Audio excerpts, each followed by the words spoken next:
বাংলাদেশে মেয়েরা মারা গেলে আমরা 5 কাপড় দেই। বেঁচে থাকতে চেয়ারম্যানের পদে দাঁড়াচ্ছে। আমার এলাকার এক মেয়ে চেয়ারম্যানের দাঁড়াচ্ছে, ভাইস চেয়ারম্যান। আমি একটা স্কুটি চলাই আমার এলাকার, দেখি ওই স্কুটির সামনে খাড়া হচ্ছে। আমি চিন্তা করলাম, মেয়ে মানুষ আমার সামনে খাড়া হলো, কি করি? আমি কি ব্যাক কর্ম? আর মানুষ মনে করবে হুজুর হয়তো মেয়ের সাথে কিন্তু খারাপ সম্পর্ক আছে, তাছাড়া হুজুর ঘুরলোকে রাস্তাতে মানুষ আসতেছে, আস্তে করে ইন্নালিল্লাহ পড়তে খাড়া হলো। মেয়েটা আমার বলে, হুজুর কি আমাকে দেখে আপনার টেনশন হচ্ছে? না, কি খবর? আমি চেয়ারম্যানের দাঁড়াতে, হুজুর দোয়া করেন। একটা মেয়ে মানুষ চেয়ারম্যানের দাঁড়াতে আমার কাছে দোয়া চায়, আমি কি দোয়া করবো? আমি চিন্তা করলাম বাংলার দোয়া করলেই বুঝবার পারবে, আরবির দোয়া করি, কেন আরবি দোয়া সকলি তো বোঝে না। তখন মেয়েটার সামনে দোয়া করলাম, মা তারাক্তু বাদি আলা উম্মতি ফিতনাতুন আদাউর আল্লাহ রাজুল মিনান নিসা। তখন মেয়েটা বলতে আল্লাহুম্মা আমিন।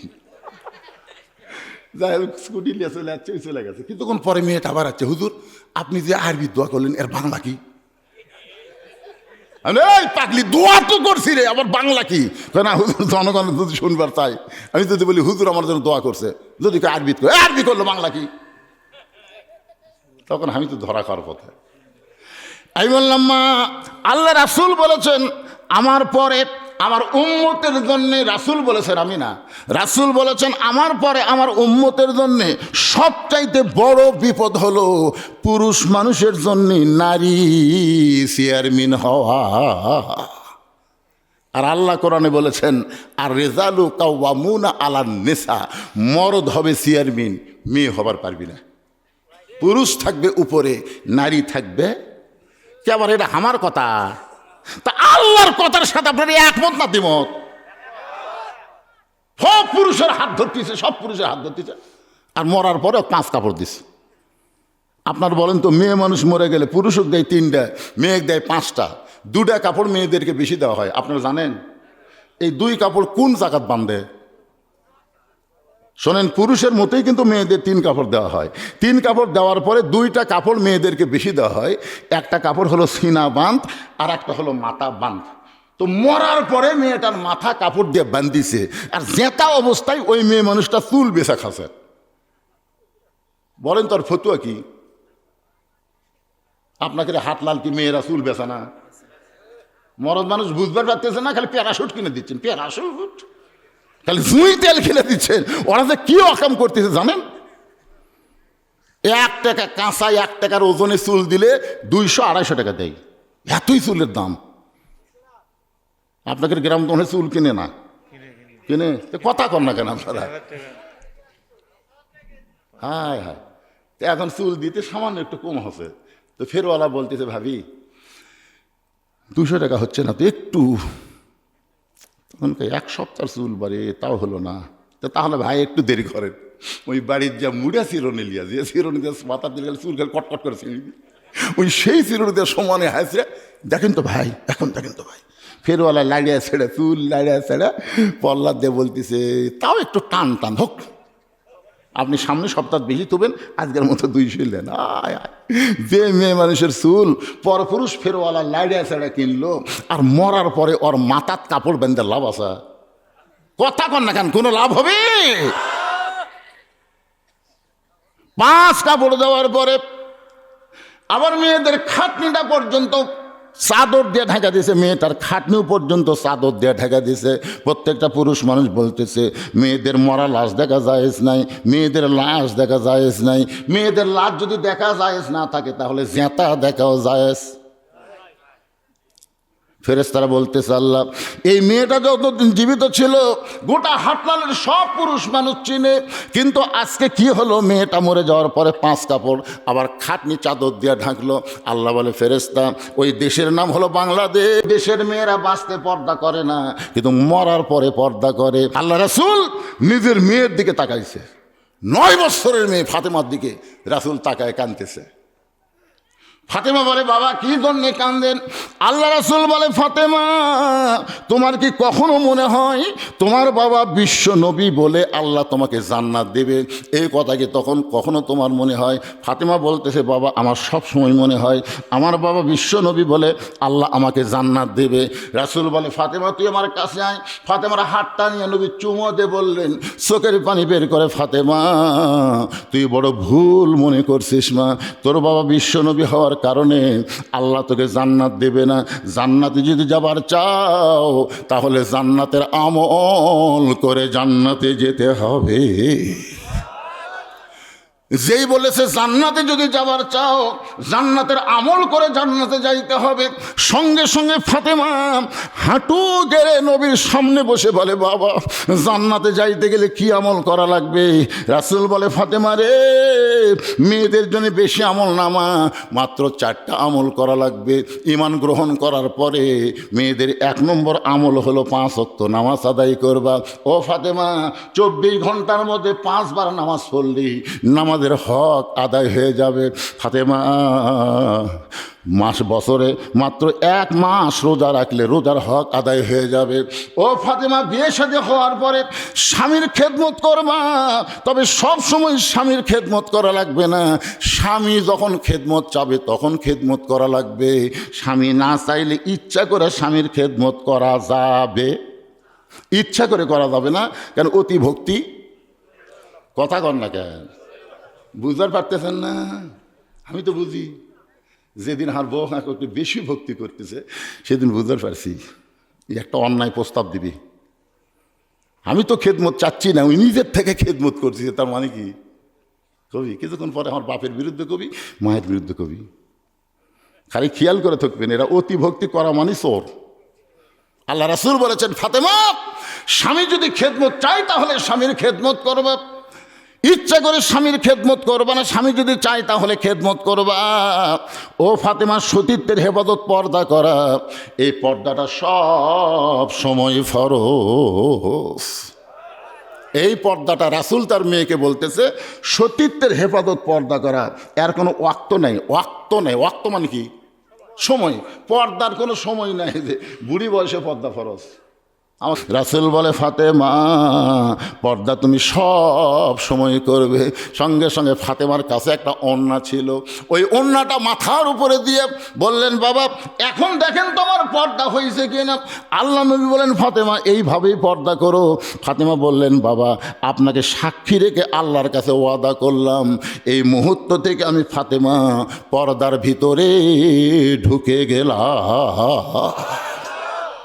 এই মুহূর্ত থেকে আমি ফাতেমা পর্দার মধ্যে ঢুকে গেলাম। কয়েকদিন পরে আল্লাহ তার নবীকে বলে, হাবিব আপনি আপনার মেয়েকে রাখালি করে পর্দার ওয়াজ করেছেন, আপনার ফাতেমা পর্দা গ্রহণ করার কারণে আমি আল্লাহ ফাতেমার প্রতি কেমন খুশি হয়েছে আপনি কি শুনবেন না? নবী বলে, আল্লাহ আমার কলিজার টুকরা ফাতেমার পর্দা দেখে আপনি কি খুশি হলেন? আল্লাহ বলেন, হাবিব আপনার মেয়ের কাছে বলে দেন আমি আল্লাহ ফাতেমার পর্দাতে খুশি হইয়া তাকে ডিগ্রি দিয়েছি সাইয়্যিদাতুন নিসাই আহলে জান্নাহ, ফাতেমা তো জোহরা।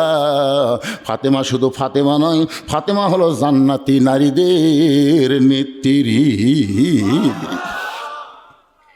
এই খবর জানার পরে আল্লাহ নবী ফাতেমার কাছে বললেন, ফাতেমা রে, ও মা ফাতেমা, তুই যে আল্লাহর হুকুম পর্দাকে গ্রহণ করলি আর সেই পর্দাকে আল্লাহ কবুল করে তোকে একটা ডিগ্রি দিল, মা তোকে আল্লাহ জান্নাতি নারীদের নেত্রী বানাবে। সঙ্গে সঙ্গে ফাতেমা বললেন, বাবা যেই পর্দা আমল করার কারণে আল্লাহ আমাকে জান্নাতি নারীদের ডিগ্রি দিল, আমি ফাতেমা যতদিন বাঁচব এই পর্দার মধ্যেই থাকবো। আমি ফাতেমা মরে যাব কিন্তু পর্দা ছাড়বো না। আসলে মা ফাতেমা যেদিন দুনিয়া থেকে বিদায় নিবে, হযরত আলীকে বুকের মধ্যে ধরে ছোট বাচ্চার মতন কাঁদতেছে। আলী বলে, ফাতেমা কান্দার কারণ কি? ফাতেমা বলে, স্বামী গো আপনি কি জানেন আজকে রাত্রিবেলায় আমার মৃত্যু হবে? যে বলেছে আজকে রাত্রিবেলায় আমার মৃত্যু হবে, গাছের গোড়া কাটলে গাছটা যেমন পড়ে যায় হযরত আলী তেমনি পড়ে গেলেন ঘরের মাঝায়। সঙ্গে সঙ্গে ফাতেমা চোখের পানি মুছে স্বামীকে সান্ত্বনা দেওয়ার জন্য মুচকি হাসি দিয়া, যেই ফাতেমা রাতের বেলায় মারা যাবে সেই ফাতেমার স্বামীকে খুশি করার জন্যে চোখের পানি মুছে মুচকি মুচকি হাসি দিয়ে স্বামীর মাথাখানা উরাতের মধ্যে নিয়ে কপাল একটা চুমু দে বলে, স্বামী গো, আমি আমার বাবার মুখে শুনেছি পৃথিবীতে একই ব্যক্তি অনেকগুলো ডিগ্রি পাইছে, সেই ব্যক্তির নাম হলো হজরত আলী। ধরে কোন সুবহানাল্লাহ। আল্লাহ নবী বলেছেন পৃথিবীর সবচাইতে বড় বীর হলো হজরত আলী, পৃথিবীর সবচাইতে বড় জ্ঞানী হলো হজরত আলী। জ্ঞানের দিক দিয়ে হজরত আলী 1 নম্বর, আবার বীরের দিক দিয়েও 1 নম্বর। ওগো স্বামী, এত বড় বীর হইয়া, এত বড় জ্ঞানী হইয়া আপনার বউ রাত্রেবেলা মরবে, এইটা শোনার পরে আপনি যদি এমনভাবে পড়ে যান, তাহলে আপনি কি বিশ্বাস করেন না এই দুনিয়া থাকার জায়গা না, এখানে আসলে যাইতে হবে। যারা আমরা আওয়াজ শুনবার আইছি ভাই, সবাই জাত সাকারাতুল মাউত হাক্কুন, মৃত্যু সবচাইতে বড় সত্য। আপনাদের হাটলালে হিন্দু আছে না নাই? ওই হিন্দুর কাছে জিজ্ঞাসা করবেন, হিন্দু মৃত্যুকে বিশ্বাস করে, খ্রিস্টান মৃত্যুকে বিশ্বাস করে, মুসলমানও করে, কিন্তু হিন্দু মরলে কোথায় যাবে, খ্রিস্টান মরলে কোথায় যাবে আমরা বলবো না, কিন্তু আমরা মুসলমান দুনিয়া থেকে ইমানের সঙ্গে যখন বিদায় নেব, আমাদের জায়গা কিন্তু কবর হবে না, আমাদের জায়গা আল্লাহ ইল্লিন নামক জান্নাতের বাগান বানায় দিবে। এই জন্য বিশ্বাস করতে হবে এই দুনিয়া থাকার জায়গা না, এখানে আসলে যাইতে হবে। আসলে বলতেছেন না সবাই? আসলে আরো জোরে কতদিন না, একটা সত্যি কথা বলেন, কবে? আপনার বলবেন জানি না। আসলে যাইতে হবে এটাও যেমন সত্য, কবে যাব সেটা আমরা জানি। কারা কারা জানেন না তারা একটু হাত তোলেন তো, যারা জানেন না। আর যারা জানেন হাত নামাথন, টান টান করে তোলের পরে ছোটো ছোটো বাচ্চারা হাত তুলছে রে, আর বুড়াগুলো তুলবার চাচ্ছে না। হাত নামান, হাত নামান। আপনারা খাওয়া না, হ্যাঁ, আপনাদের কেবল আগে ভাগে থেকে এসে বসে গেছেন, মাশাআল্লাহ। অনেক আবার এই দরজার কাছে খাড়া হয়ে আছে, দেখতেছে জায়গা নেই, এই জন্য শীতের রাত আপনাদের ফাঁকে ফাঁকে যদি ফাঁকা থাকে আল্লাহর রাস্তে একটু সামনে জমে বসেন ভাইজান, একটু চেপে বসেন। আজকেই ব্যতিক্রম দেখলাম কয়েকদিনের মধ্যে যে শীতের মধ্যে আপনাদের মাহফিল পরিপূর্ণ হয়ে গেছে, এখন জায়গা হচ্ছে না, এই জন্য একটু সামনের দিকে চেপে বসেন তো দেখি। সামনের দিকে জিকির করেন আর চাপেন, এটা কিন্তু চাপার জিকির, তাহলে জিকির করলে হবে না, সামনে একটা ঝোঁক মেরে চাপা লাগবে। রাজি আছেন? হ্যাঁ, জিকির করেন আর সামনে চাপেন। লা ইলাহা ইল্লাল্লাহ, লা ইলাহা ইল্লাল্লাহ, লা ইলাহা ইল্লাল্লাহ, লা ইলাহা ইল্লাল্লাহ, লা ইলাহা ইল্লাল্লাহ, লা ইলাহা ইল্লাল্লাহ। হ্যাঁ, জিকির করেন আর সামনে চেপে বসেন ভাই, সবাই সামনের দিকে বসেন। যারা আসতেছে আসার পরে দরজা দাঁড়িয়ে না থেকে আপনারা বসবেন। লা ইলাহা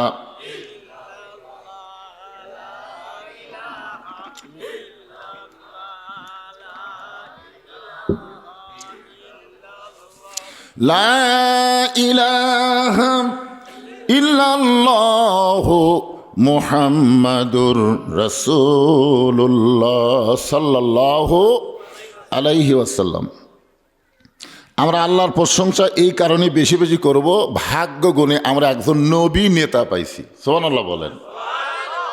আমাদের নবী শুধুমাত্র নবী না, আমাদের নবী কিন্তু আমাদের নেতা।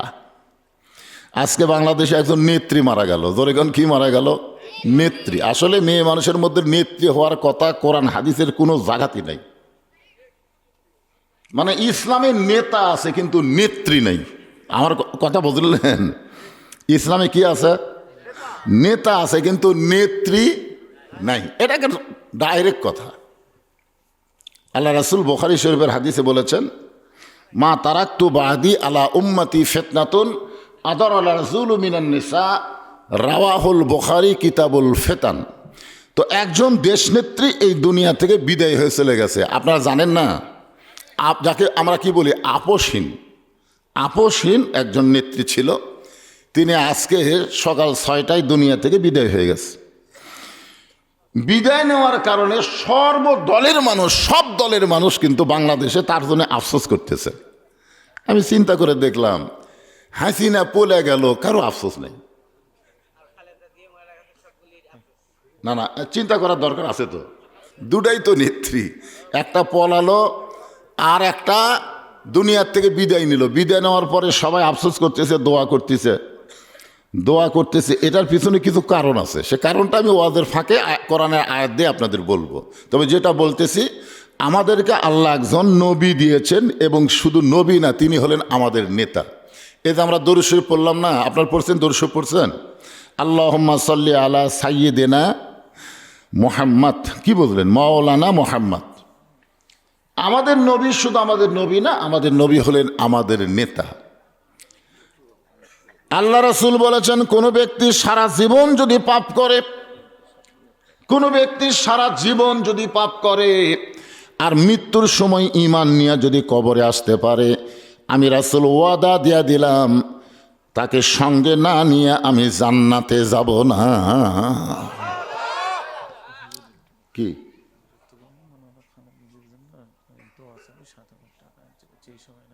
দোয়া? মানে সেই দোয়া হবে আজকে।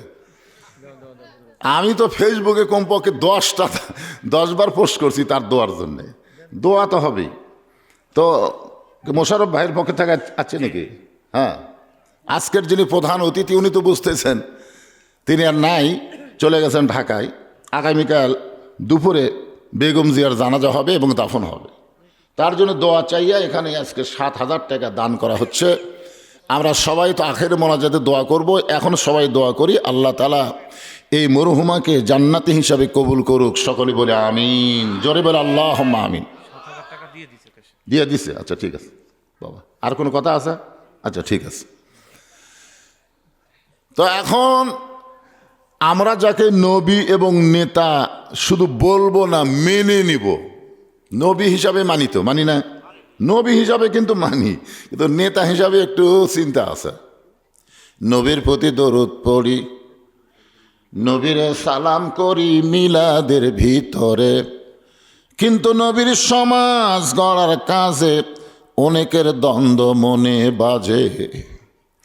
আমাদের নবী শুধু নবী ছিলেন না, আমাদের নবী হিজরত করার পরে 27টা যুদ্ধের সেনাপতি ছিলেন। সুবহানাল্লাহ খান। আমাদের নবী শুধু নবী ছিলেন না, হিজরত করার পরে মদিনায় একাধারে 10 বছর তিনি রাষ্ট্রপতি ছিলেন। এ জায়গার যারা সুবহানাল্লাহ বলতেছে না, এরা নবীর উম্মত। এতই সোজা। তোমার 2 কাঁধের 2টা ফেরেশতা বসে আছে ইয়ারকি মারার জন্যে। আপনার বলেন তো, সকলের কাঁধে 2টা করে ফেরেশতা আছে না নাই? তো আপনি যখন সুবহানাল্লাহ করছেন না, মুখও খুলতেছে না, তখন ফেরেশতা বলতেছে, আল্লাহ তোমার কোরআনের মাহফিলে বসে এরা কারা? এরা কারা? যারা মুখ খোলেন এরা কারা? আল্লাহ বলতেছে, এরাই হলো বোবা শয়তান, এরাই হলো বোবা শয়তান। ঠেলা বুঝতেছেন না? ছোটবেলায় গান শুনছিলাম, তখন বুঝিনি, এখন বুঝতেছি। আছেন আমার মুক্তার, আছেন আমার বারিস্টার, সেজ বিচারের হাইকোর্টেতে তিনি আমায় করবেন পার। আমি পাপী, তিনি জামিনদার। আল্লাহ যখন হাকিম হইয়া আমাদেরকে আসামি বানায় বিচার শুরু করবেন, ওই সময় আমাদের নবী উকিল হবেন, বারিস্টার হবেন। আল্লাহর কাছে আমাদের ব্যাপারে ওকালতি করে আমাদেরকে সুপারিশ করে জান্নাতে পৌঁছায় দিবে।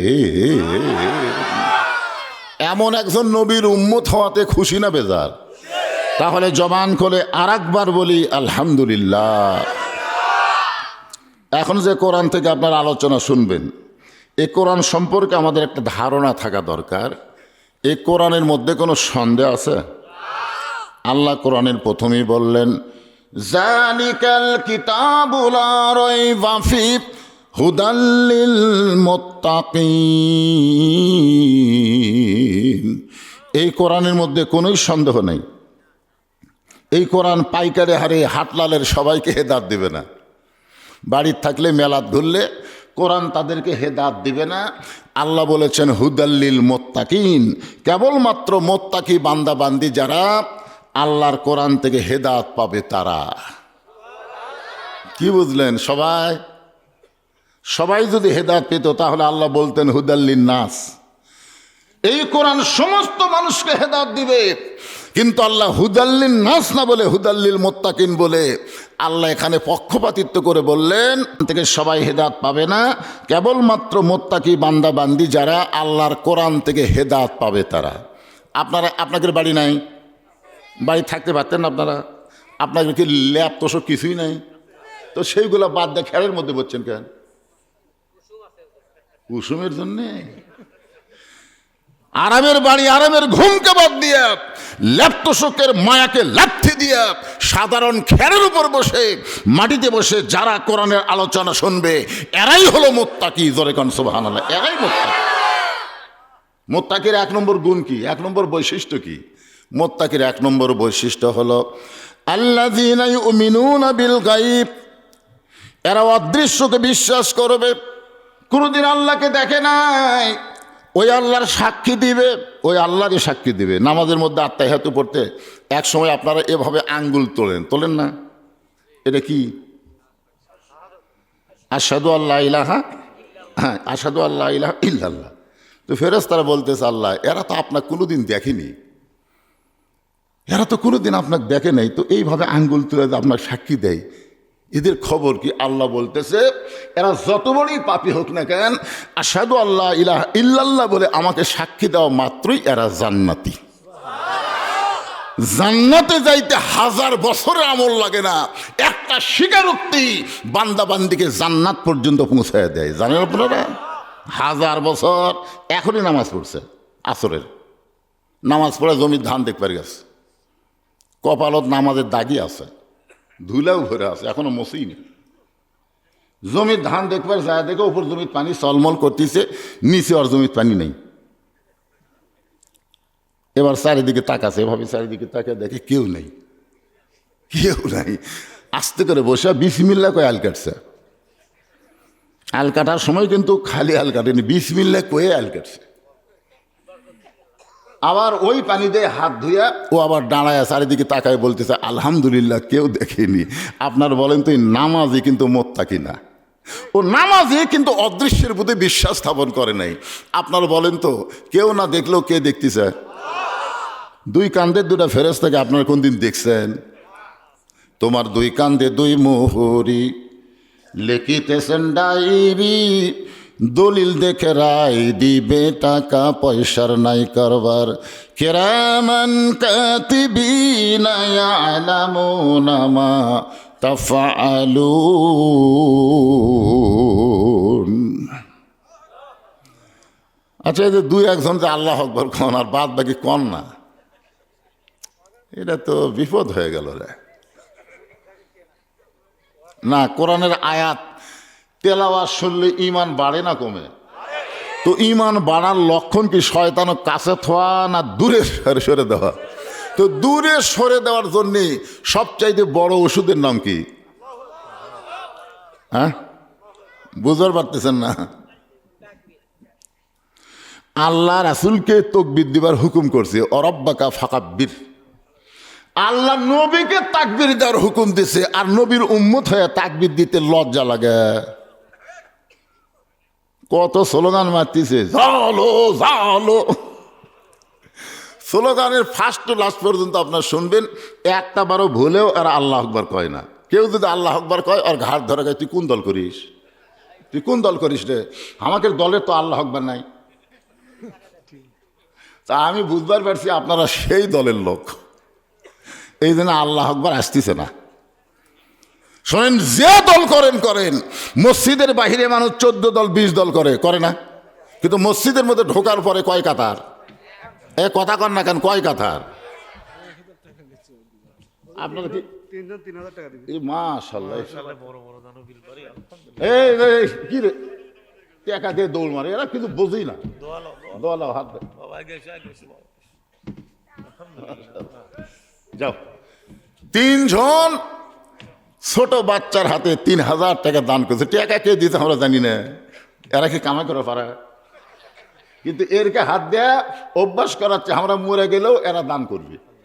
ছোট বাচ্চাদের হাতে টাকা দিয়ে অভ্যাস করান, খালি মোবাইল দিতেছে, মোবাইল দিতেছে। আমার বাবু মোবাইল ছাড়া ভাত খায় না, আমার বাবু মোবাইল ছাড়া কান্না থামে না। ওরে বাবু রে, দেখেন কি কাম করলো আল্লাহ। যে ছোট বাচ্চাদের হাতে দান করলো, এই বাচ্চাগুলোকে দানবীরের খাতায় কবুল করো, ওদের আপনজনকে আল্লাহ তুমি কবুল করো, জোরে কোন আমিন। আপাতত 1-1.5 ঘন্টা আপনারা আর কোনো দান করেন না ভাই, বহুদিন পরে যাচ্ছি, একটু প্রাণ ভরে কথা কই। হ্যাঁ কি কন, আদায় আমি করবো তো, আদায়ের আগে হাটলাল করি না, এ সাইজ মতো মার হবি, একজনে উঠবি না, কারণ লাস্টে মোষের গোস্তের পোলা আছে, যাবি তাই।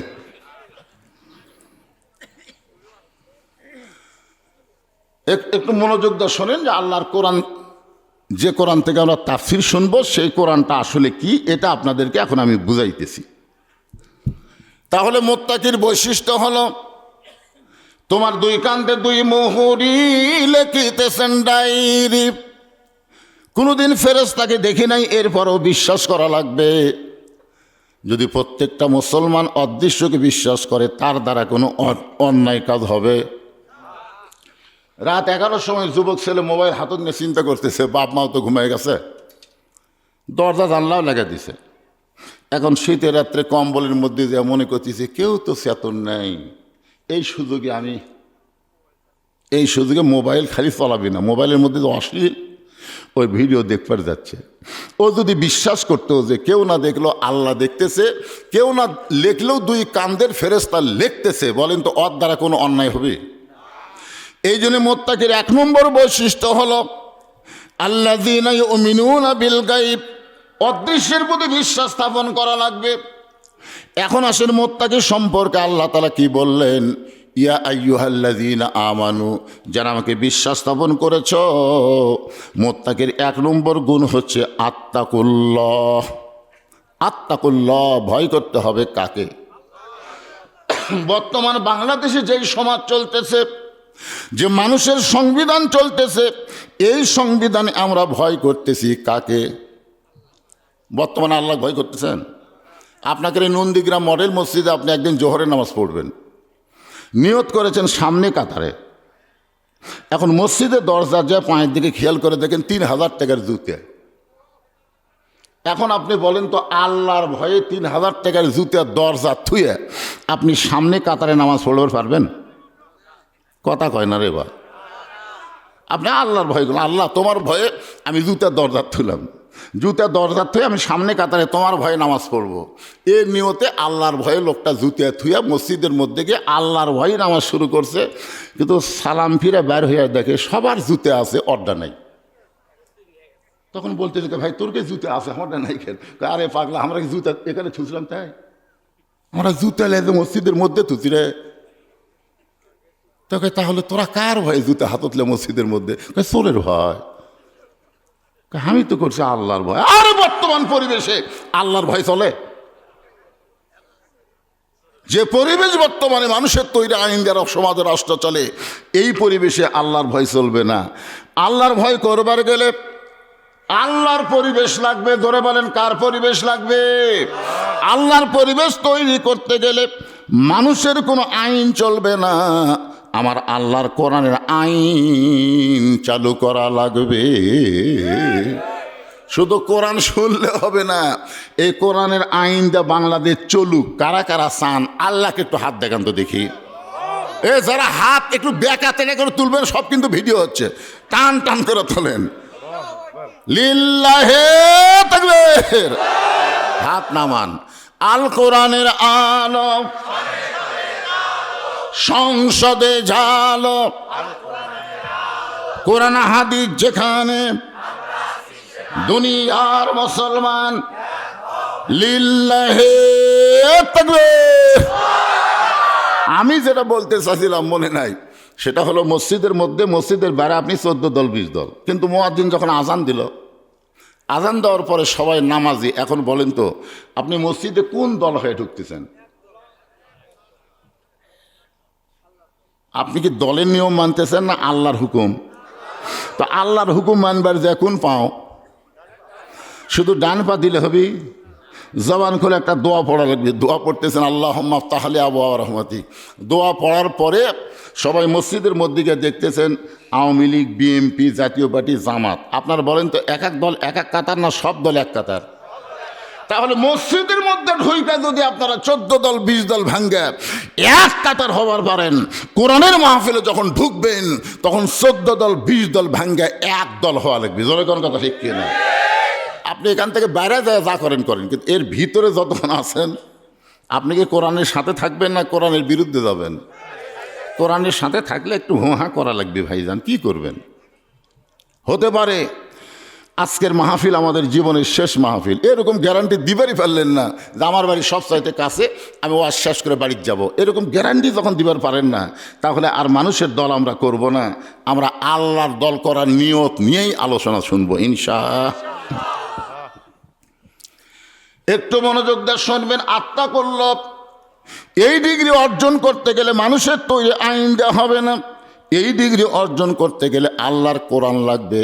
বোঝানোর জন্য বলতেছি, বাংলাদেশের মতন 96টা দেশের খলিফা, আমাদের বাংলাদেশ 96টা একত্র করলে যত বড় দেশ হবে তত বড় দেশের খলিফা হযরত ওমর জুমার দিনে মসজিদে মেম্বরে দাঁড়িয়ে খুতবা দিচ্ছেন। জুমার দিনে মসজিদের মেম্বরে দাঁড়িয়ে কি দিচ্ছেন? খুতবা দিচ্ছেন। মাঝখান থেকে এক সাহাবী দাঁড়িয়ে বলতেছি, আমির আল মুমিনিন, আপনার খুতবা আমরা শুনবো না, আপনার খুতবা আমি শুনবো না। এ কথা বললে একটা কথা ছিল, কিন্তু যখন বলেছে আমরা শুনবো না, তার মানে কি সবাই। আসলে নামাজের লোকমা কি সব মুসল্লি দেওয়া লাগে? ইমাম যদি 4 রাকাত নামাজে 3 রাকাতে বসে, সবাইকে আল্লাহ আকবার কওয়া লাগবে?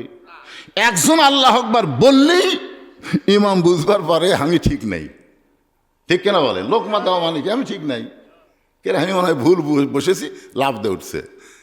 কিন্তু বহু লোকমা আমরা দিছি, হাসিনা এমন বসা বসিছে ভাই ওটিনি, ওই মনে করছিল 41 সালের আগে আমার তুলবি কে, এরকম মনে করাই কিন্তু বসে আসছিল, ঠিক কিনা বলে না? লোকমা দিয়ে কাম হয়নি, আমরা বহু লোকমা দিছি, কাম হয়নি। লোকমা তো গ্রহণ করা লাগবে, গ্রহণই করেনি।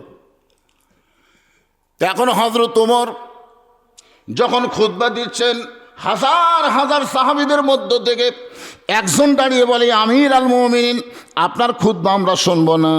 ওমর ফারুক বললেন, আমার অপরাধ কি, আমার দোষ কি? বলে, আপনার অপরাধ হলো আমাদেরকে খাটো পাঞ্জাবি দিয়ে আপনি লম্বা জুব্বা পরে খুতবা দিচ্ছেন। আমাদেরকে খাটো পাঞ্জাবি দিবেন আর আপনি লম্বা জুব্বা পরে খুতবা দিবেন। এই লম্বা জুব্বা কোথায় পাইলেন? যতক্ষণ না বলবেন ততক্ষণ আপনার খুতবা আমরা শুনবো। আচ্ছা, যদি মানুষের আইন চলতো তাহলে এরকম লোকমা দেওয়ার সাহস পেত? আইন চলতেছে কার? আল্লাহ। ওমর আইন মানে কার? আরো ধরে কন। এটা যদি কোনো এমপি কেউ বলতো, এমপি সাহেব, আমরা কি যেন শুনতেছি, এমপি কিছু বলার আগে আর সায়েন্স ধরতো, কি রে, এই আমাকে এমপি সম্পর্কে কি শুনিস রে? মানে আসলে নেতা যাওয়াই লাগবে না, এখন এত সায়েন্সা হচ্ছে ভাই, হায় হায়। কিন্তু কেউ যখন মসজিদের নববীর মধ্যে কোনো কথাই বলতেছে না, উমর ফারুকের চোখ দিয়ে দর দর করে পানি পড়তেছে, কারণ খুতবা বন্ধ করে দিস। এমন সময় 30 পারা কোরআনের হাফেজ, 6 লক্ষ হাদিসের হাফেজ, ছেলেটার নাম হলো আব্দুল্লাহ, বাবার নাম হলো হযরত ওমর। ছেলেটার যোগ্যতা দেখেন, 30 পারা কোরআনের হাফেজ, 6 লক্ষ হাদিসের হাফেজ। উমর ফারুক কেমন নেতা দেখেন। আল্লাহর কোরআন দিয়ে যখন রাষ্ট্র চলবে তখন প্রত্যেকটা নেতাকে একদম বাকদম করে সাজো ঢাকঢোলক ঝাঁঝর বাজো এই মিথ্যা শিক্ষা না দিয়ে আল্লাহর কোরআনের শিক্ষা দেওয়া বাধ্য হওয়া লাগবে। জোরে কোন কথা ঠিক কিনা? নেতার বেটারাই কোরআন জানে না, তাহলে সামসের বেটারা শিখবি? আজকে প্রাইমারির জন্য কোনো ভিক্ষা করা লাগে, কিন্তু ফোরকানিয়া মাদ্রাসার জন্য কি 90% মুসলমানের দেশে প্রাইমারি সরকার চালাবি, তো ফোরকানি চালাবি না কেন? কি জন্য চালাবে না? আমরা মুসলমান হয়ে আল্লাহর কোরআনের বিজয় যদি করতে পারি তাহলে আগামীতে মিথ্যা শিক্ষা বাংলাদেশের মাটিতে হবে না, সত্য আল্লাহর কোরআনের শিক্ষা শুরু হবে। জোরে কোন কথা ঠিক কিনা? ওয়াজ দিয়ে কিছু হবে না। 13 বছর ওয়াজ দিয়ে নবী মুসলমান বানাছে মাত্র 317 জন। 13 বছর দাওয়াত দিয়া ওয়াজ দিয়া মুসলমান হচ্ছে 317। নবী খালি কয় আল্লাহ এ তো বাড়তিছে না। আল্লাহ বললেন এই পরিবেশে মুসলমান বাড়বি না, পরিবেশ পাল্টান লাগবি। হিজরত করে মদিনায় গেলেন মাত্র 8 বছর। জোরে কোন কয় বছর? 8 বছরে 10,000 সাহাবী নিয়ে মক্কা বিজয় হয়ে গেল। তাহলে 13 বছরে মুসলমানের সংখ্যা কত? 317। আর 8 বছরে কত হাজার? 10,000 সাহাবী নিয়ে মক্কায় বিজয়। এখন চিন্তা করেন, মক্কার ইসলাম মদিনার ইসলাম দুইটা এক না।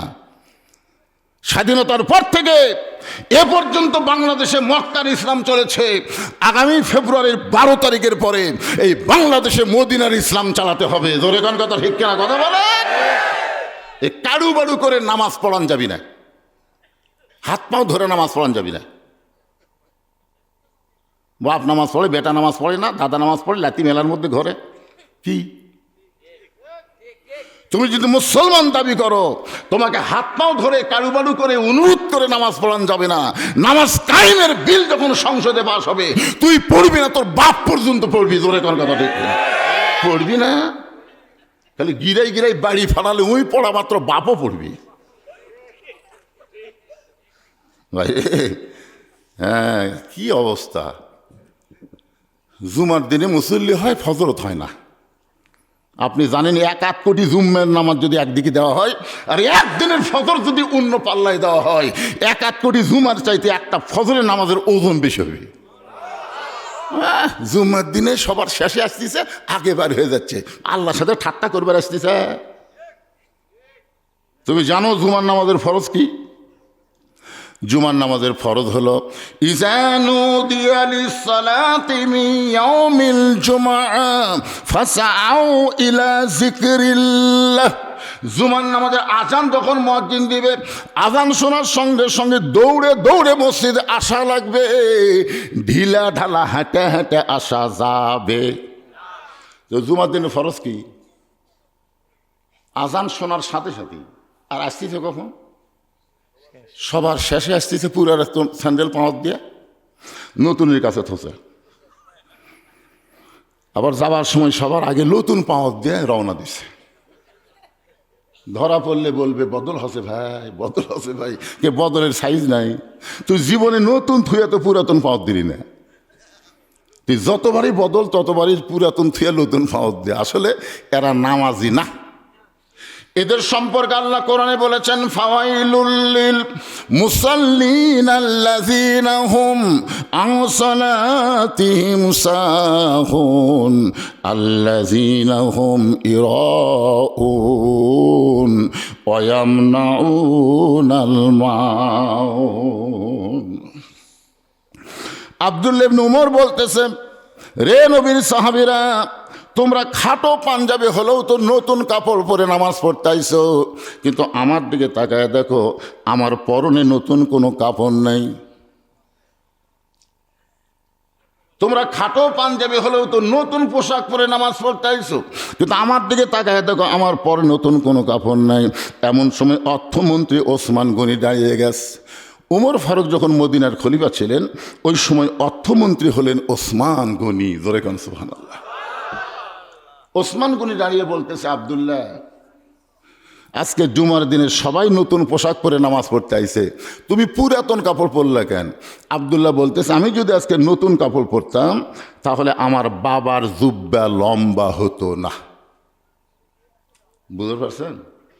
আমি যদি আজকে নতুন পোশাক পরতাম তাহলে আমার বাবার জুব্বা লম্বা হতো না। রে নবীর সাহাবীরা, যেদিন থেকে আমার বাবা মদিনার খলিফা হয়েছে সেদিন থেকে আত্তাকুল্লাহ, আল্লাহর ভয়। ধরে কান, কার ভয়? আল্লাহর ভয়। সবাই ঘুম পাড়ে, কিন্তু আমার বাবার চোখে রাতের বেলা ঘুম নাই। সবাই ঘুম পাড়ে। যেদিন থেকে আমার বাবা মদিনার খলিফার দায়িত্ব পাইছে, দায়িত্ব পাওয়ার আগে আমার বাবা ঘুম পাড়তো, কিন্তু পাওয়ার পরে, আমার কথা বুঝতেছেন, বাংলাদেশে দায়িত্ব পাওয়ার আগে সব যা ভালো হয় ভাই। আমার এলাকায় এক নেতা 5 গাড়ির থেকে নামছে, রাস্তাতে একটা ফকির দিকে নেতা ড্রাইভারকে বলছে ব্রেক কর। তো ড্রাইভার বলতে, স্যার কি জন্য ব্রেক করে? যে তো ভিক্ষা করা খায়। নেতা বলতে, ভোটের আগে উনিও জাহামত। ড্রাইভার ব্রেক করছে, আস্তে করে গাড়ির থেকে নামে সালাম দেয়, আসসালামু আলাইকুম চাচা। ফকির খালি চারিদিকে তাকায়। নেতা বলে, চাচা কি দেখেন? বলে, কাক সালাম দিলে? এখানে তো মানুষ নাই। বলে, আপনাকে দিলাম। আমি ভিক্ষা করে খাই। ভোটের আগে আপনিও জামু এই রে নেতার চরিত্র রে। ভোটের আগে গরিবের বন্ধু, সমাজসেবক, জনদরদি, যে ভোট পায় নেতা হয়ে যায়, নেতার নন্দীগ্রামে থাকবে না, নেতা থাকবে ঢাকায়। মাঝে মধ্যে নেতা বেড়াবার আসবে, সামসার অত্যাচারে একটা গরিব নেতার কাছে যাবার পারবে না। জোরে কোন কথা ঠিক কথা বলে। হক কথা বলার সময় জবান বন্ধ রাখবেন না ভাইজান। আব্দুল্লাহ বলতেছে, দায়িত্ব পাওয়ার আগে আমার বাবা রাতের বেলা ঘুম পাড়ছে, কিন্তু যেদিন থেকে মদিনার খেলাফতের দায়িত্ব পাইছে সেদিন থেকে আমার বাবা রাতের বেলা ঘুমায় না, বরং সারা রাত মানুষের দুঃখ কষ্ট নিজের চোখে দেখে বেড়ায়। একদিন রাত্রেবেলা হযরত ওমর ঘুরতেছে মানুষের সূক্ষ্ম দুঃখ দেখার জন্য। হঠাৎ দেখতে পায় তাঁবুর মধ্য থেকে একজন পুরুষ মানুষ বাহিরে উত্তর দক্ষিণ করতেছে। একবার উত্তরে যায়, একবার দক্ষিণে যায়, একবার উত্তরে যায়, একবার দক্ষিণে যায়। ওমর ফারুক চিন্তায় পড়ে গেলেন, পুরুষ মানুষ অস্থির হওয়া লক্ষণ ভালো না। মেয়ে মানুষ অস্থির হবে, অস্থির হয়ে গন্ধম গাছের কাছে যাবি। তোর কোন কথা ঠিক কিনা?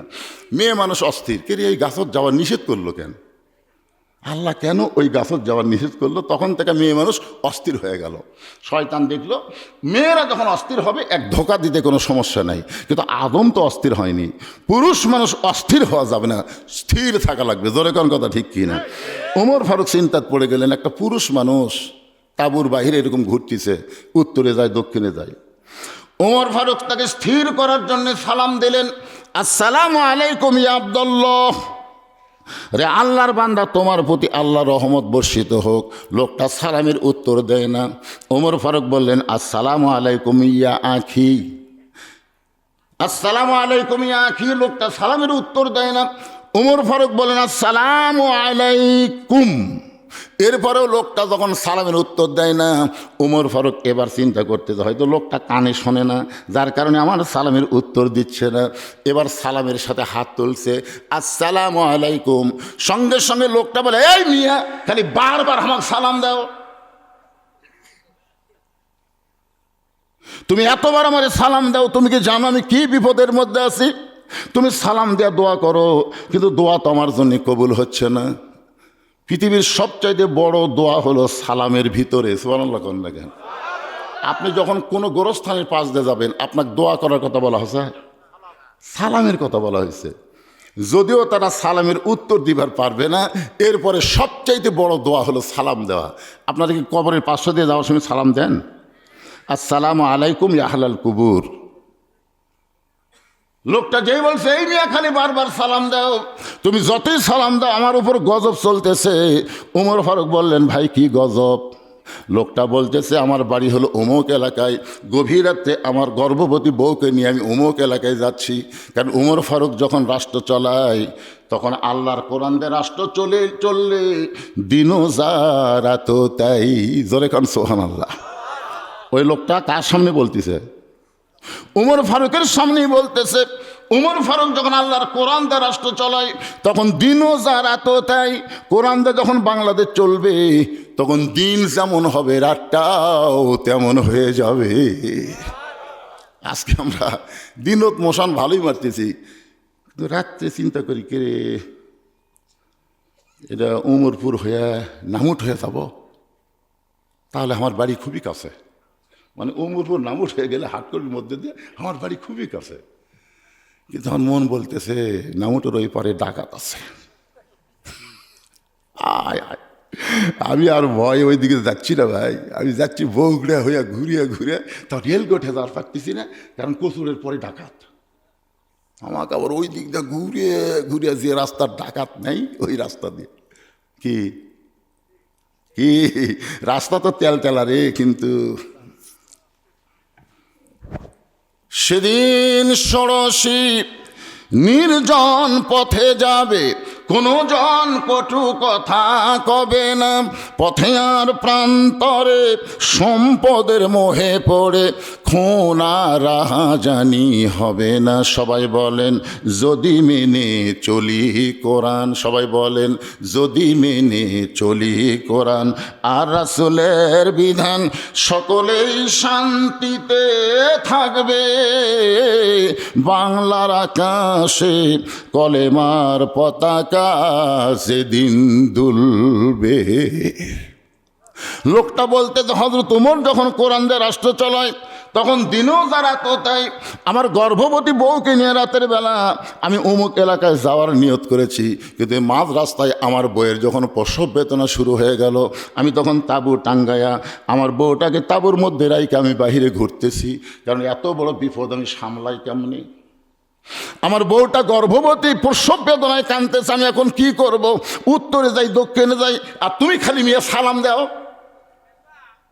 ওমর ফারুক মুস্কি হাইদা বললেন, ভাইজান তোমার কোনো টেনশন করা লাগবে না, আমার বাড়িতে ভালো একটা ধাত্রী আছে। সুবহানাল্লাহ কর না কেন? তিনবার সালাম দিছে, উত্তর দেয়নি, এই মিয়া কছে। তারপর আমাকে লোক হলে কি হতো? আমাকে মতন লোক হলে একটা মেম্বার হলে ওর কান সারা ফাটে দিত মেম্বার, আর চেয়ারম্যান হলো তো কথাই নাই, আর এমপি হলো তো ওরে বাবা রে। হ্যাঁ, আর এটা কি রে? বাংলাদেশের প্রধানমন্ত্রী, বাংলাদেশের মতন ৯৬টা দেশ, যাকে বলা হয় অর্ধ জাহানের খলিফা, ধরে কোন সুবহানাল্লাহ, সে অর্ধ জাহানের খলিফা তার কপালে হাত দেয়, ঘাম মুছে দিয়ে বলে, ভাইজান কোনো টেনশন করবেন না, আমার বাড়িতে একটা ভালো ধাত্রী আছে, একটু ধৈর্য ধরেন, ইন্নাল্লাহ মা'আস সাবিরিন, ধৈর্যশীলদের সঙ্গে কে আছে? আরো জোরে বিশ্বাস করেন আপনারা? আমরা ধৈর্য ধরছি আর খালি দোয়া করছি। 23 সালের আগস্ট মাসে আল্লামা সাইদি হুজুরকে জেলখানা থেকে বের করে হাসপাতালে যখন নিয়ে গেল, ওই সময় হুজুর একটা হাসি দিছিল, আপনারা জানেন। ওটা আমি সবসময় দেখি, প্রায় দেখি, দেখলে একটা আলাদা শান্তি পাওয়া যায়। কি একটা হাসি দিল, আর সে হাসি মাখা মুখের মানুষটাকে হাসপাতাল নিয়ে গিয়েই ওরা হত্যা করলো। হত্যা করার পরে আমরা যত বক্তা ছিলাম, সমস্ত বক্তারা তাহাজ্জুদের নামাজ পড়ে আল্লাহর কাছে বললাম, আল্লাহ বলে ধৈর্য ধরল। বাংলাদেশের জজ কোর্ট, হাইকোর্ট, সুপ্রিম কোর্ট হাসিনার দখলে চলে গেছে। আল্লাহ, আমাদের একমাত্র তোমার কোর্ট ছাড়া আর কোনো কোর্ট নাই। আল্লাহ, চোখের পানি নিয়ে ধৈর্য নিয়ে তোমার কাছে বিচার দিলাম, তুমি বলেছ ইন্নাল্লাহ মা'আস সাবিরিন। দেখেন 1 বছরও লাগেনি, 1 বছরও লাগেনি। কি মশান!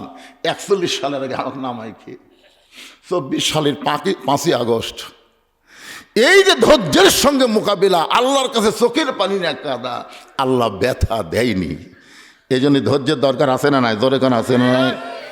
আল্লাহ বলেছেন, ইয়া আইয়ুহাল্লাযীনা আ'ইনু বিস-সাবরি ওয়াস-সালাহ ইন্নাল্লাহা মা'আস সাবিরিন। আরে কোরআন তেলাওয়াত শুনলে ইমান বাড়ে পাগলারা। আল্লাহ আকবার বলবেন, আল্লাহ আকবার বললে কে খুশি হয় আর বেজার হয় কে? আরো জোরে লিল্লাহে তাকবীর। আমাকে যদি 9টার সময় তুলে দিতেন, যে হুজুর 9টার সময় তুলে দিলাম, 2 ঘন্টা ওয়াজ করে নামবেন, কিন্তু আমার তুলে দিলেন 10:30টায়। যত বড়ই মরদ হোক না কেন, যত বড়ই মরদ হোক, যত সুস্থই লোক হোক, রাত 12টার পরে তার ভিতরে ঘুম চলে আসে। বুঝবার পারতেছেন না? 12টার পরে তার মধ্যে ঘুম চলে আসে, ঘুম। তো ঘুম ভাবলে যদি আমার ওয়াজ শোনেন, 1 দিন পর পাচ্ছেন, আগামীকাল পর্যন্ত বাঁচার গ্যারান্টি নেই। হতে পারে এটাই জীবনের শেষ আশা, হাটলাল আর হয়তো আল্লাহ আমাকে আসতে দিবে না, আসার মতন হায়াতও নাই। তাই আপনার ঘুম ভাবলে ওয়াজ শুনবেন? একটা তকবীর সাইজ মতো মারেন না কেন? 1 তকবীরে 8 ঘন্টা শরীরের ক্লান্তি আল্লাহ দূর করে দিবে, 1 তকবীর। দিবেন? গলা খাঁকারে দেন তো। লিল্লাহে তাকবীর। আল্লাহ রাসূল বলেছেন যত জোরে তাকবীর দিবে তত জোরে শয়তান পালায় যাবে। পালানোর সময় শয়তানের পিছন দিক দিয়ে বাতাস বার হবে। জোরে কোন কি বার হবে? বাতাস বার হয়ে যাবে। ওমর ফারুক বললেন, ভাইজান ধৈর্য ধারণ করো, আমার বাড়িতে ভালো একটা ধাত্রী আছে। ওমর ফারুক এক দৌড়ে বাড়ির দরজায় সে সালাম দিলেন, আসসালামু আলাইকুম ইয়া আহলাল বাইত। সঙ্গে সঙ্গে দরজা খুলে গেছে। ওমর ফারুক বলতেছে, আব্দুল্লাহর মা, আমি রাতের বেলা মানুষের দুঃখ কষ্ট দেখার জন্য ঘুরি, আর তুমি আরামে ঘুম পাড়বে, কিন্তু সালাম দেওয়া মাত্রই দরজা খুলে দিলে, ব্যাপার কি? ওমর ফারুকের বউ বলতেছে, আজকে মানুষের দুঃখ কষ্ট দেখবার যায় বইয়ের কথা মনে হচ্ছে। মানে এই সময় তো আসার কথা না। মানে সিরাজগঞ্জের রোড পর্যন্ত কোনো বৃষ্টি নাই, বুঝলেন? যে উল্লাপাড়ার দিকে গাড়ি ঘুরেছি সেই বৃষ্টি। মাহফিল কমিটি বলল, হুজুর এত বৃষ্টি, আজকে মাহফিল হবি না। তো কি মাহফিল যদি না হয় তো কী করবেন? আমি আবার গাড়ি ব্যাক করে বাড়ি চলে আসলাম। আমাদের বগুড়াতে এক ফোঁটা বৃষ্টি পড়েনি। রাত 9টার সময় যখন দরজা ঠোকা দিলাম, বউ দরজা খুলেই বলতেছে, কি খবর? এই 9টার সময় তো আপনার আসার কথা না। আমি বললাম, বৃষ্টি হচ্ছে রে। আর বউ কয়, আলহামদুলিল্লাহ। আমার একটু রাগ হলো, এই বৃষ্টি হচ্ছে রে, মাহফিল নষ্ট হয়ে গেছে, আলহামদুলিল্লাহ কেন? প্রতিদিন বৃষ্টি হোক, যত বৃষ্টি হবে আমার স্বামী তাড়াতাড়ি আমার কাছে আসবে। কি কন? প্রত্যেকটা বউ চায় স্বামী খালি মানুষের জন্য পাগল হয়ে ঘুরুক, আর বউ একলা একলা কান্দুক। আল্লাহ কোরআনে বলেছেন, হুন্না লিবাসুল লাকুম ওয়া আনতুম লিবাসুল লাহুন্না। স্বামী হলো বিবির পোশাক, বিবি হলো স্বামীর পোশাক। ওমর ফারুকের বিবি বলে, স্বামী গো, আপনি শেষ রাত্রে এসে বাড়িতে তাহাজ্জুদের নামাজ পড়েন, কিন্তু এত তাড়াতাড়ি বেরিয়ে আসার কারণ কি? ওমর ফারুক বলে, বিবি জান্নাতে যদি যাবার চাও তাহলে এই কাজের জন্য রেডি হও। সোনালা কন্যা কেন? জান্নাতে যদি যাবার চাও তাহলে কি কি লাগবে জিনিসপত্র গিয়ে রেডি হও। ওমর ফারুকের বিবি সবগুলো জিনিস নিয়ে স্বামীর সঙ্গে রওনা দিলেন। তারপর উল্টা পিঠ দিয়ে বউকে ঢুকাই দিয়ে ওমর ফারুক বললেন, ভাইজান ভালো ধাত্রী তাঁবুর মধ্যে ঢুকেছে, আপনি কোনো টেনশন করবেন না, আপনার বইয়ের ব্যাপারে কোনো টেনশন করা লাগবে না। কিছুক্ষণ পরে হযরত ওমর ফারুকের বিবি বলতেছি, আমির আল মুমিনিন, আপনার বন্ধুকে খবর দেন তার বউ এবং তার সন্তান সুস্থ আছে। আপনারা তো সুবহানাল্লাহ বলতেছেন, কিন্তু এর খবর কি? যেই বলছে আমির আল মুমিনিন, ওমর ফারুকের বউ যেই বলছে আমির আল মুমিনিন, যেই শুনছে আমির আল মুমিনিন, উনি আর আছে যে ওমর রাস্তাতে গেলে শয়তান কয়দিন যায় না, আর সেই উমর 3 বার সালাম দিছে, ওই উত্তর না দে হুমকি, ভাই মিয়া। তো যখনই শুনেছে আমির আল মুমিনিন, আপনার বন্ধুকে খবর দেন তার স্ত্রী এবং বাচ্চা সুস্থ আছে, ওমর ফারুক তাকায় দেখে লোকটা মাটিতে পড়ে কাটা মুরগির মতন ছটফট করতেছে আর বলতেছে, ই আমির আল মুমিনিন, আমার বেয়াদবি মাফ করে দেন, আমি আপনাকে চিনতে পারি নাই।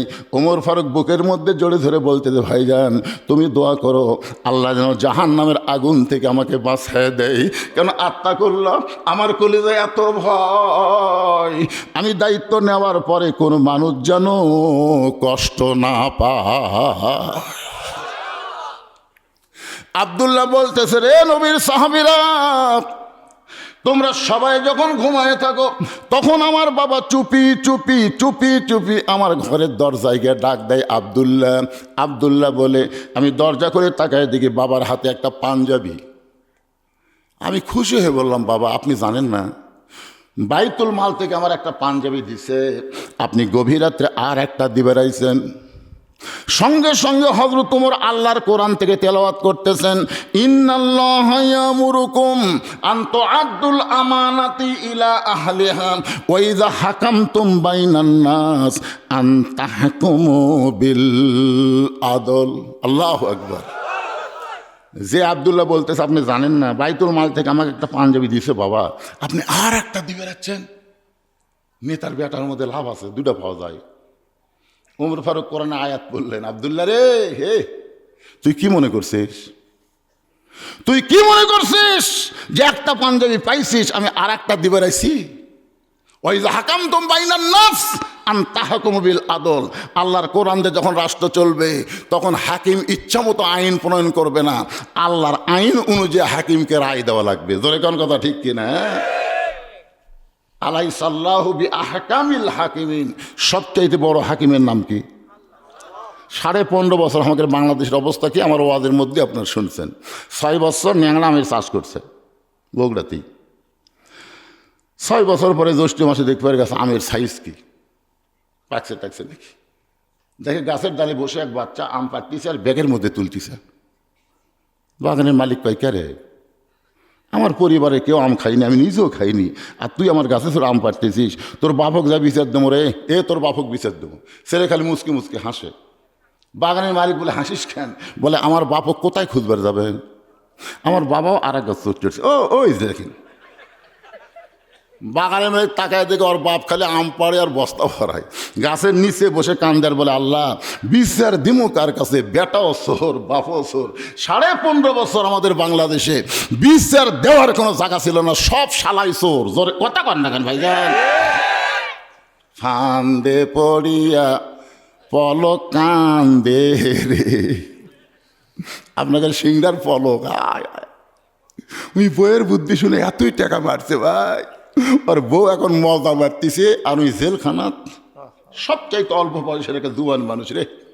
ওকে যখন হাজরা দেওয়ার সময় দেখি আমার খুবই কষ্ট হয়। আর বয়সে হয়নি বাড়ি, এই বয়স থেকে যদি এইরকম ফান্দে পড়ে কান্দা শুরু করে। হাজার হাজার কোটি টাকা মাইরা বউরে কেনারায় বেগম পাড়ায় পাঠায় দিছে, আর ফান্দে পড়িয়া পলক কানতেছে। আগামীতে এরকম চোরক ভোট দিবেন? কথা চোরক দিবে দেন। ওমা আলাইনা ইল্লাল বালাগ। আমার দায়িত্ব হলো আমি হক কথা আপনাকে বলে যাব, আপনাদের দায়িত্ব আপনার নিজেরাই চিন্তা করবেন। জোরে কোন কথা ঠিক কিনা? একটু মনোযোগ দিয়ে শুনবেন। আল্লাহর বান্দার ওমর ফারুক বললেন, আব্দুল্লাহ রে, তুই একটা পাঞ্জাবি পাইছিস আর একটা দিবরাসিনী বাবা, এই পাঞ্জাবিটা আমার ভাগে পড়েছে। এখন বলতো আব্দুল্লাহ, বল এই ছোট পাঞ্জাবি গায়ে দিয়ে আমি যদি খুতবা দেই তাহলে কেমন দেখা যায়? মুসল্লির কাপড়ের দিকে কেউ তাকায় না, কিন্তু ইমামের দিকে সবাই তাকায়। আপনার বলেন তো, ইমামের দিকে সবাই তাকায় না?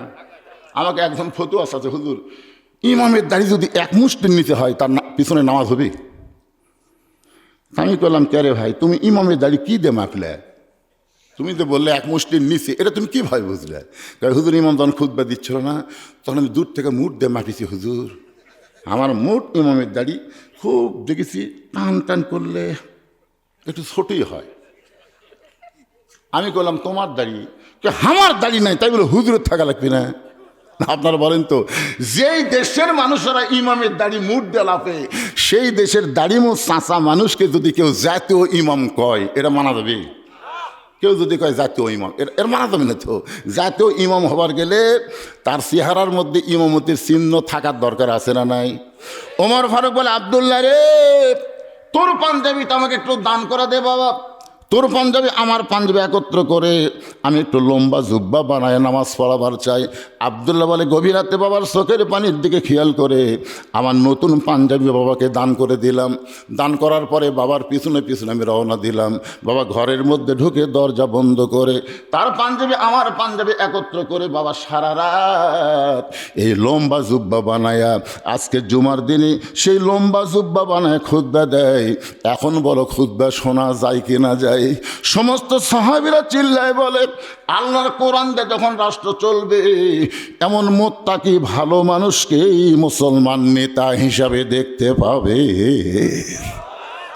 এই জন্য আল্লাহ বলতেছেন, মুত্তাকির গুণ হলো আত্তাকুল্লাহ হাক্কা তুকাতিহি। এই কোরআন থেকে হেদায়েত নিবার গেলে আল্লাহর ভয় করতে হবে নিয়ম মতো, যথাযথ, সব সময় নিয়ম মতো, যথাযথ, সব সময়। আমরা যে ভয় করি না তা কিন্তু না।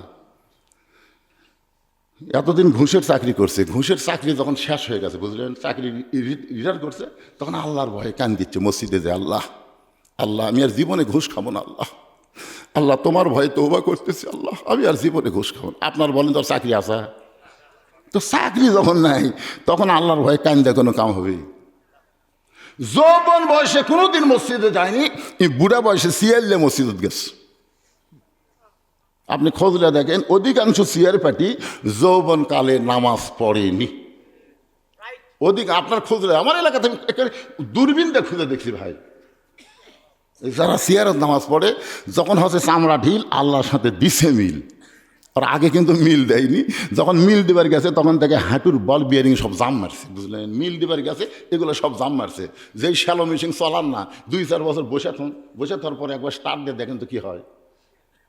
স্টার্ট দিবার গেলে আপনাকে শুদ্ধ লড়াবি, লড়ে কি চালু হবি ভট ভট ভট ভট ভট ভট, কারণ ওর বল বিয়ারিং সব দাম মারছে। কিন্তু যৌবন কাল থেকে নামাজ ধরালেই পাগলা। 7 বছর থেকে নামাজের তালিম দাও, 10 বছর থেকে জোর করে নামাজ ধরাও। যৌবন বয়সে যারা নামাজ ধরবে তারা মসজিদে কোনদিন সিয়ার দেওয়া লাগবেও না। সিয়ার যদি কোনো সময় দেওয়া লাগে আল্লাহ বলবে সরকারি চাকরি 7 বছর করার পরে আমি আল্লাহ যদি সরকার যদি পেনশন দিবার পারে, যেই লোকটা যৌবনকালে 5 ওয়াক্ত নামাজ জামাতে আদায় করছে, বুড়া বয়সে যদি ঠিকমতো নামাজ পড়বার নাও পারে, ওই যেখানেই নামাজ পড়ুক আমি আল্লাহ পেনশনের সব দিয়ে দিব। জোরে খান সুবহানাল্লাহ। কিন্তু আপনারা বলেন তো ভাই, বাড়িতে নামাজ পড়লে কয় গুণ? 1 গুণ। আর মসজিদে নামাজ পড়লে 70 না 27 গুণ। সহি কথাটাই বলি আমরা, কয় গুণ? তো মসজিদে আপনি 27 গুণ সব পাবেন, এটা কি একলা একলা পড়লে পাবেন না জামাতের সাথে পড়লে পাবেন? তো জামাতের সাথে পড়বার গেলে 1 নম্বর শর্ত কি? জামাতের সাথে নামাজ পড়বার গেলে 1 নম্বর শর্ত হলো কাতার সোজা করা। কি সোজা করা? তো কাতার যদি হ্যাঁকা বেঁকা থাকে, বুঝলেন, তাহলে আপনার বলেন তো 27 গুণ হবে? এই জন্যে আল্লাহ রাসূল ততক্ষণ পর্যন্ত কেবলামুখী হয়নি যতক্ষণ পর্যন্ত কাতার সোজা কাতার পুরা না হয়েছে। আমাদের নবী কিন্তু আগেই কেবলামুখী হয়নি, বেলাল আকামত দেওয়া শুরু করছে আর নবী খালি বলতেছে এই আবু বকর তোমার কাছে একজন খাড়া করো, এই লম্বা তোর কাছে ব্যাটার লেগে, এই কালো তোর কাছে ফর্সা খাড়া। এইভাবে নবী ধনী গরিব একত্র করে নবী বলতেন পায়ের গোড়ালির সঙ্গে গোড়ালি মিল করে কাতার সোজা করো। তা আপনি এখন 27 গুণ সওয়াব নেবেন, দেখেন সামনে কাতারটা একটা সিয়ার আছে।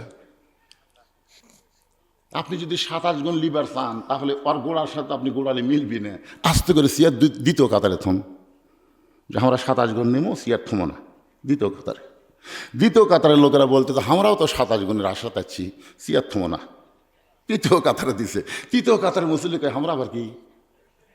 শেষ পর্যন্ত দেখা যায় মসজিদের মধ্যে একটাও সিয়ার নেই, সব সিয়ার জিকির করতেছে বারান্দায়। তোরা সিয়ারলে বারান্দা যা। কিন্তু আপনার যদি দেখবার পান যে সিয়ারত বসে গেছে, কোনো ব্যক্তি যখন চেয়ারে বসবে মনে করবেন সেই লোকটা মারা গেছে। ফতুয়া হলে সেই লোকটা মারা গেছে, কারণ নামাজের ভিতরে বাইরে 13টা ফরজ, তার মধ্যে একটা ফরজ হলো দাঁড়িয়ে নামাজ শুরু করা। কথা কন না কেন ভাই? এটাকে আমার বাপের কথা বলতেছি, বাপের কথা। নামাজের ভিতর বাইরে কয় ফরজ? 13 ফরজের একটা ফরজ কি? আল্লাহ কোরআনে বলেছেন কুমু লিল্লাহি কানিতিন। খালি দাঁড়ালে হবে না, দাঁড়ানোর মতন আনুগত্য নিয়ে দাঁড়ান লাগবে। এরা ফুচকা এতক্ষণ কুটি গেছিল রে না, এই ছোটো ছোটো বাচ্চাদেরকে ছাড়া দেন না ভাই। এরা কিন্তু এখন থেকে ট্রেনিং প্রাপ্ত হলে ভবিষ্যতে আপনার কান্দা লাগবে, জানেন? আপনি জানেন? আজকে মনে করতেছেন ছোটো মোটো হুজুর, এরা ছোট মানুষ, ছোট ছেড়ে দিচ্ছে, নুই পাইকা গেছে, আপনি কই চলাবি, সেই বুদ্ধি আল্লাহর মাথা দিয়েছে। আর অধিকাংশ সন্তানরাই হলে এখন সিজার করা বাচ্চারা মাথার কোনো ঝাঁকি পায় না, মাথার কোনোই ঝাঁকি পায় না, পেট কাটে খালি বের করে। আর হামা করো, আমার দাদি কয় তো ফ্যান বেরোতে তোর মাথা লম্বা হয়ে গেছিল, জানে? পরে থেবে আমার মাথা গোল করছে, আমার মাথা একটু বড় তো একটু লম্বা হয়ে গেছিল। এরকে মাথার কোনো অ্যাক্সিডেন্টই হয়নি, খালি কাটিছে বের করছে। এতই বুদ্ধি ভাই। এই জন্য বাচ্চাদেরকে বড় হলে পারবেন না, এখন থেকে ওদেরকে সাইজ করেন। এই ছোট মানুষ এত রাতের কুটি গেছিল না, যার ছেলে যার ভাসতে যার লাতি, আমি তাকে বলতেছি একটু সজাগ হন ভাই, বাঁচার গ্যারান্টি নাই রে। আমরা মরে গেলে এরাই তো লাত্তা খুদে কবর দিবি। জোর এখন কথা ঠিক কি? এখন কবর দিবি, ওই তো খাড়া হয়ে পেশাব করছে, ওই তো পানি লাইনি। বিশ্বাস করেন বাপ মরিছে স্ট্রোক করে, বাপ স্ট্রোক করে মরেছে, এখন মা দেখতেছে একমাত্র ছেলে ছাড়া তার কেউ নেই। তখন ছেলের দরজা দিয়ে বলতেছে, আব্বু আব্বু। তো ছেলে লাভ ধরেছে, মা কি হয়েছে? তোর আব্বা মারা গেছে। যেই কথা তোর আব্বা মারা গেছে দৌড়ে এসে দরজা খাড়া হচ্ছে। মা আব্বু কি হয়ে বললো, আরে পাগলা ঘরত যা, তোর বাপ মারা গেছে স্ট্রোক করে, হঠাৎ এরকম কাঁথে করতে করতে রক ছেড়ে মারা গেছে, যা ঘরত যা। ছেলে বলতেছে, মা কেমনি যাই? কারণ আব্বা যে মরবি আমি তো জানি না, আমি তো রাত্রে পেশাব করে পানি লইনি। আব্বা যে মরবি এটা আমি জানি, আমি তো পেশাব করে পানি লইনি, আমি তো যাওয়ার পারতেছি না। মা কয়, তুই কুত্তে নাকি রে? তুই মুসলমানের সন্তান হয়ে পেশাব করে পানি লইস না, তোর বাপ মরে গেছে, তোর বাপের কাছে তাহলে যাবি কে? তখন বলতে, মা রাগ করছেন কেন? তাহলে সকাল হবার দেন, সকাল হবার দেন। আব্বার কাছে যাওয়ার লোক নাই, যেই সকাল আছে ওই ফজরও পড়েনি। যে সারা পেশাব করে পানি লাগে নাই, ফজর পড়বি? সূর্য পশ্চিম দিকে উঠেছে, ওই আস্তে করে পূর্ব দিকে সূর্য উদয় হয়েছে, ওই কিছুক্ষণ পরে মাদ্রাসা গেছে। ওই এলাকার যে হাফিজি মাদ্রাসা, সে মাদ্রাসা যাবে, হুজুর স্যার আলিফ টান, ওই কি কম ঠেরাত পড়ছে? হুজুর আমার আব্বা মরে গেছে, হুজুর আপনার গ্রুপ কেলে আসেন, হুজুর আপনার গ্রুপ কেলে আসেন। হুজুর একটা গ্রুপ আছে, যাই বলে আয় রে, সেই দিকে যাই রে, বোঝা শোনা নাই রে। এখন কে মরল, নামাজি না বেনামাজি, কোরআনের পক্ষের লোক না বিপক্ষের লোক, এটা খেয়ালই নাই। হুজুর একে যাইয়া 3 খতম কোরআন পড়ে জান্নাত দিয়ে থুয়ে এলো। 3 খতম কোরআন পড়ছে, পড়ে আমার দোয়া করতেছে, আল্লাহ তোমার এই মুদ্দার জন্য আমরা 3 খতম কোরআন দিলাম, আল্লাহ এর যা সওয়াব হয় সব মুদ্দার দিয়ে দাও। ফেরেশতা কয়, আল্লাহ কথা কি ছিল, এরা কি দোয়া করলো? আল্লাহ কয়, যতই দোয়া করুক মরা মানুষের জন্য কোরআন না, কোরআন হলো জীবিত মানুষের জন্যে। যখন কথা ঠিক কিনা? জেতা থাকতে যেই লোকটা কোরআনের বাইরে ছিল, কোরআনের পক্ষের মানুষ সবার পরেনি, মরার পরে তার জন্য কোরআন খতম দেয় কোনো লাভ হবে না। আল্লাহর বান্দার একটু মনোযোগ দিয়ে শুনবেন। এই ছোট ছোট বাচ্চাদেরকে এখন থেকেই ট্রেনিং দেবেন। ওরা যখন পেশাব করে আপনি খেয়াল করবেন, আপনি বাবা হইয়া আপনার ছেলেটা কেমনে পেশাব করে আপনি দেখার দরকার আছে না নাই? এজোর এখন আছে না নাই? আপনার ছেলেটা বসে করে না দাঁড়ায় করে, আপনার ছেলে পেশাব করার করে পানি লাই কি লাই না, এখন থেকে আপনি খেয়াল করবেন। আপনার বাচ্চার প্রতি আপনার খেয়াল রাখতে হবে, ছেলে হোক বা মেয়ে হোক, আপনি সব সময় খেয়ালে রাখবেন। রাসূল বলেছেন, প্রত্যেকটা অভিভাবককে আল্লাহ রাখালের দায়িত্ব দিয়ে দুনিয়াতে প্রেরণ করেছে, রাখালের দায়িত্ব দিয়ে প্রেরণ করেছে। এখন হয়তো আপনি মনে করতেছেন, হুজুর আমার তো গরু ছাগল না, আমি কার রাখালি করব? আপনি খেয়াল করে দেখেন, আপনার অধীনস্থ আছে, আপনার গরু ছাগল না থাকলেও আপনার বউ আছে, আপনার ছেলে আছে, আপনার মেয়ে আছে, এই 3টার উপরে আপনার রাখালি করার দরকার আছে না নাই? আপনি সন্ধ্যার সময় আপনার বউ লাইট দিয়ে দেখতেছে, কি দেখতেছে গো? ঘরের মধ্যে হাঁস মুরগি উঠছে কিনা গো দেখতেছি। ঘরের মধ্যে হাঁস মুরগি সন্ধ্যার সময় আপনার বউ দেখে, আপনি গোয়াল ঘরে সন্ধ্যার সময় লাইট দিয়ে গরু ছাগল ঠিক দেখেন, তাহলে আপনার রাত 10টা বেজে গেল, এখন পর্যন্ত আপনার আইডিয়া, আপনি হাঁস মুরগি ঠিকই দেখলেন, কিন্তু আপনার ছেলে রাত 10টা বাজে এখনো বাড়িতে আসেনি, ওটা আপনার দেখা লাগবে না? এ কথা এখন দেখা লাগবে না? ঠিকই মানে 100 ভাগ ঠিক। না দেখলেন আমার কি, আমার বলার কথা আমি বলে যাচ্ছি না। অতরহামনা লানাকুনান্না মিনাল খাসিরিন।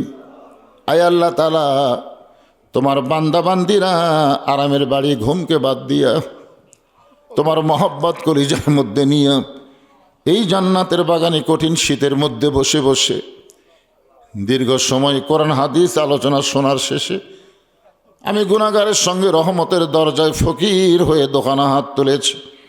মেহেরবানি করে আজকের মাহফিল আমাদের সকলের হেদায়েতের জন্যে, নাজাতের জন্যে, জান্নাতের জন্যে কবুল করো। এই মাহফিলের শুরু থেকে শেষ পর্যন্ত যত আলোচনা হয়েছে আল্লাহ, এর মধ্যে যদি ত্রুটি হয়, ভুল হয়, মাফ করে দাও। এর জাহাদিয়া মঞ্জুর করো সোনার মদিনায় নবী পাকের রওজা মোবারকে আল্লাহ কবুল করে নাও।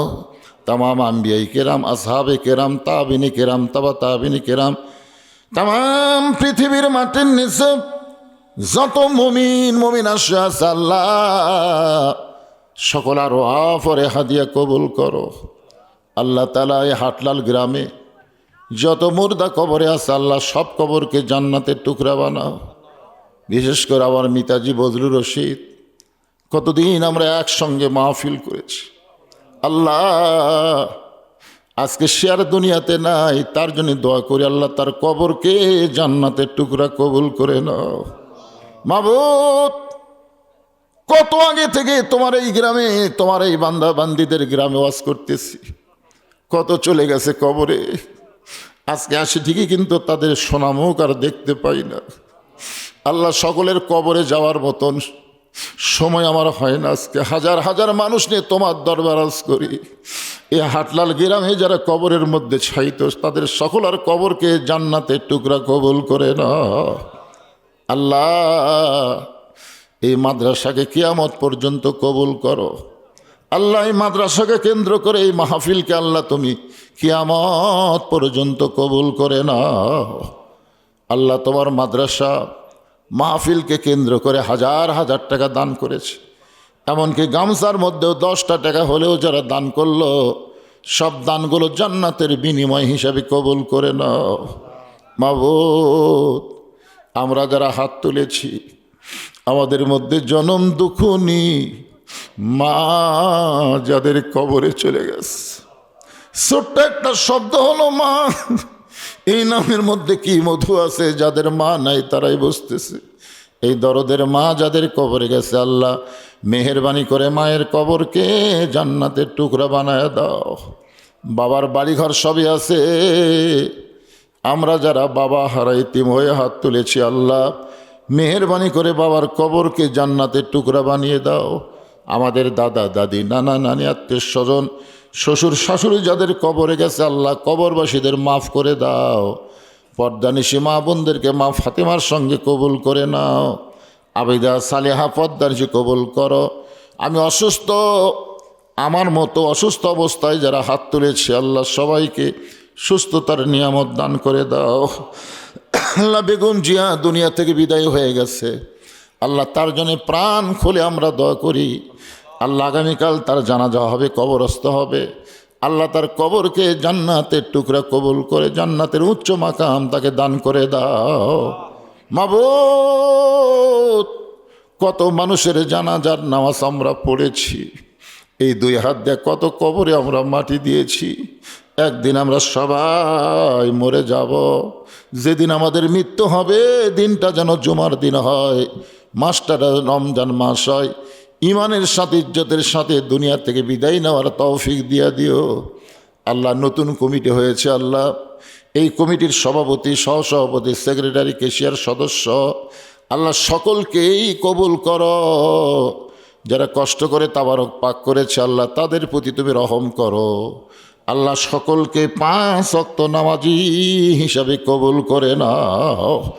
আল্লাহ ফয়সাল পারভেজ তার জন্য দোয়া করি, মোশারফ ভাইয়ের জন্য দোয়া করি। আল্লাহ তুইজ্জু মান তাশা, তুমি যাকে সম্মান দিবে কেউ তাকে অপমান করবে না, তুমি যাকে অপমান করবা কেউ তাকে সম্মান দিতে পারবে না। আল্লাহ আল্লাহ যাকে তোমার পছন্দ জনগণের খাদিম হিসাবে আল্লাহ তুমি তাকে কবুল করে নিও। আল্লাহ সুবহান রাব্বিকা রাব্বিল ইজ্জাতি আম্মা ইয়াসিফুন ওয়া সালামুন আলাল মুরসালিন আলহামদুলিল্লাহি রাব্বিল আলামিন। ওয়াজাল আখিরাতি কালিমাতুনা ইনদাল মাউতি লা ইলাহা ইল্লাল্লাহু মুহাম্মাদুর রাসূলুল্লাহ সাল্লাল্লাহু আলাইহি ওয়াসাল্লাম।